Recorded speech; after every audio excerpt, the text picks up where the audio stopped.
Growing up in Houston in middle school and high school, I started to realize how much people matter to me.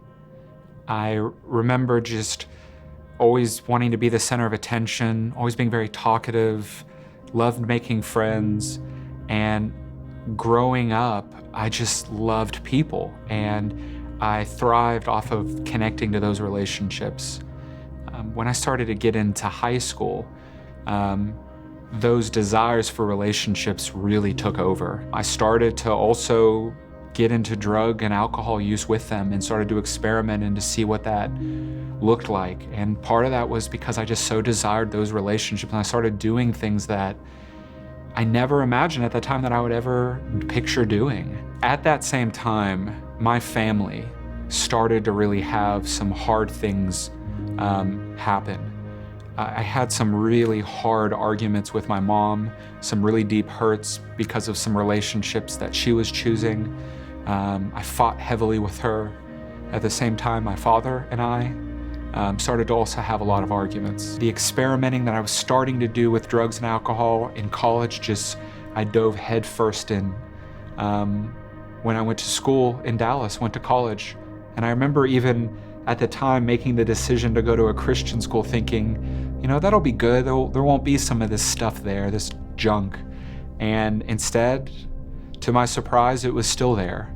It's everywhere. And the stuff that I took with me, I just dove right into in college. When I graduated college, I about reached a breaking point. I remember being in such a dark place where I made the decision that this lifestyle of drugs and alcohol would actually be my life. And on the outside, it looked like I had these great things going for me. It looks like I had a great job, and I was living in a great part of the city and experimenting and enjoying this life as a young 20-year-old. But inside, I was literally decaying. I was in a period of just drug use, and I was up for 72 hours straight, and I was in so much pain. I couldn't sleep. I couldn't think. And I just remember starting to have thoughts of ending my life and wanting to just give up because I was at a place of so much hurt.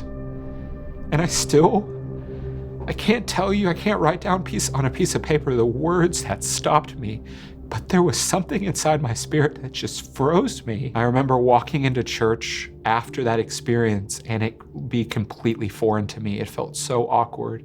It felt painful even being there, but there was some voice starting to call me back. Our pastor, Sam, was preaching in this big sanctuary in church in Dallas. And I remember he stopped as if like the entire sermon was on pause, and he looked right at me like I was the only one there. It felt like everyone else left. And he looked right at me and he said, "Why don't you start asking the Lord to reveal his grace to you?" And I remember going home that night. I remember sitting in my bed, just surrounded by just the darkness of night, and saying, "God, if you're there, show me what your grace is. Show me what this means." It was just like in my head and heart, just an explosion of feeling that he was there. And that his grace, that all of my junk, all of the darkness I put in, that's not what he wanted, that there was something amazing that he had. And that all of that was done, and it was just me and him. And I remember crying out verbally, "Lord, I'm yours." And while it was still hard, like it was still weird going into church here and there, but the Lord started to show me after the weeks and months and years later, this new life that he has for us. And I can just tell you what he has is just so much better. It's a world of difference that Jesus invites us into. That center place of your heart that only you can go, there is nothing that can go to fill that place other than God. And anything else that we place there is literally just going to bring darkness and death. But he has come to give something more. I'm so just enthralled and amazed by who this God is, who came to touch and to run after me in that place of darkness and draw me out. And now I get to be on this incredible adventure for the rest of my life with him. Everything that I have now in front of me is because of how good he is.